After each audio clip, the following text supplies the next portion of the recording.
Alright, welcome back everybody. In this video, this is our third video where we're doing logistic models with differential equations.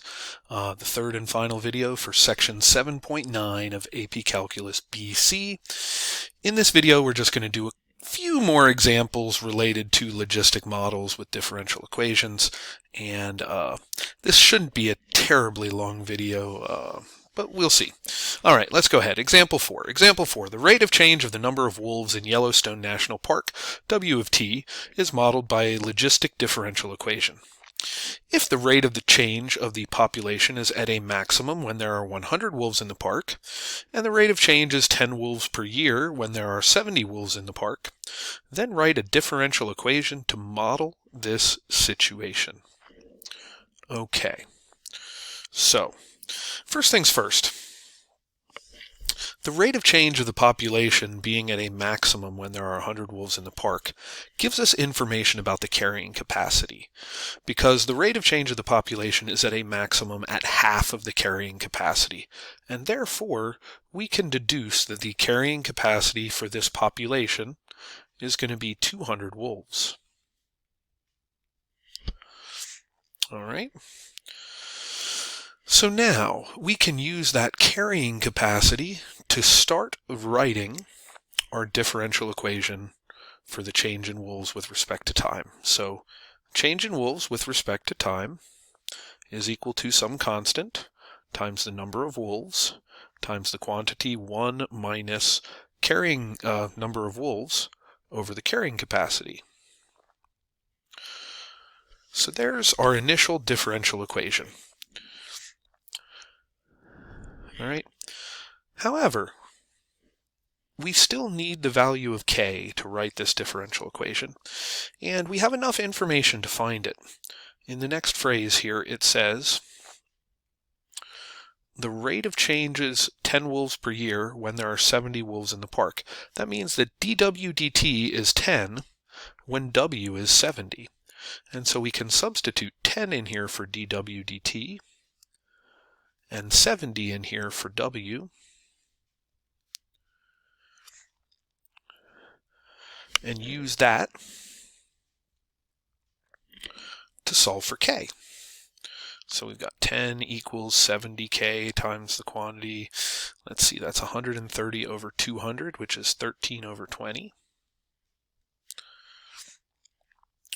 So 10 is equal to, let's see, that's 7 over 91 over 2, k.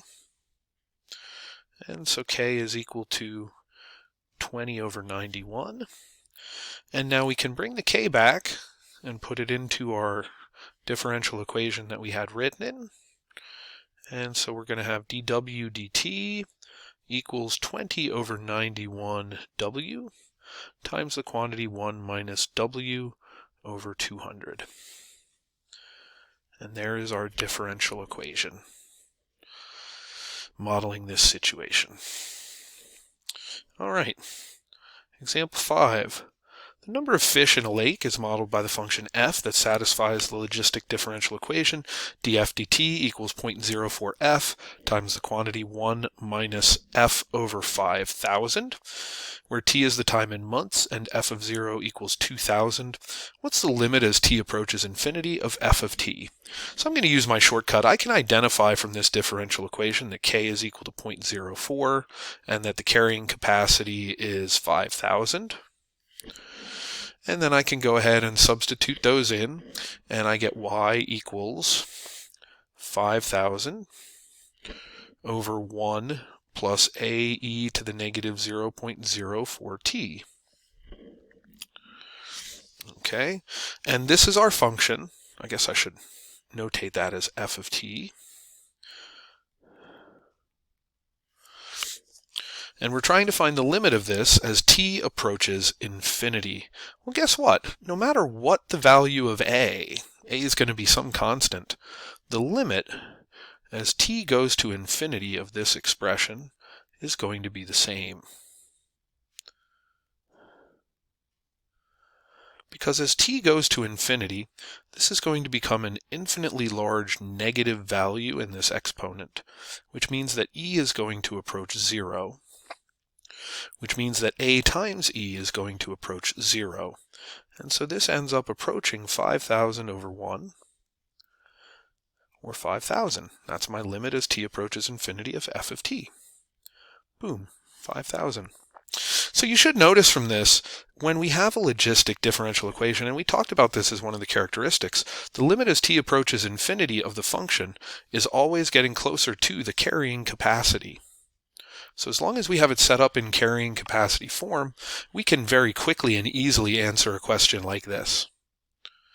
All right, let's look at example 6. The number of moose in a national park is modeled by the function m that satisfies the logistic differential equation.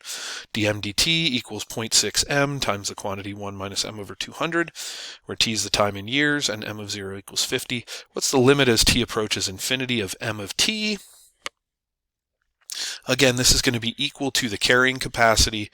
This is in carrying capacity form, where the denominator of this fraction is the carrying capacity, and therefore the limit as t approaches infinity of m of t is going to be equal to this value. And so our answer here would be B, 200. All right, that brings us to the end of this video. There's some practice problems for you to do and all that stuff, the usual. But that brings us to the end of section 7.9 and the end of unit 7, differential equations, for AP Calculus. Join us in the future for unit 8. All right, have a great rest of your day, everybody, and I'll talk to you the next time I'm talking to you. Bye-bye.